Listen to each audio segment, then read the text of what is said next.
Елеройхи!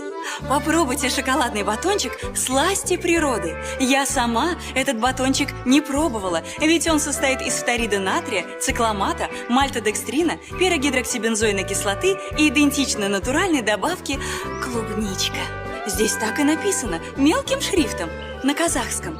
Я согласилась сниматься в этой рекламе, потому что очень ценю вкус натуральных продуктов, которые я могу позволить себе купить на гонорар от этой рекламы. А вы покупаете «Сласти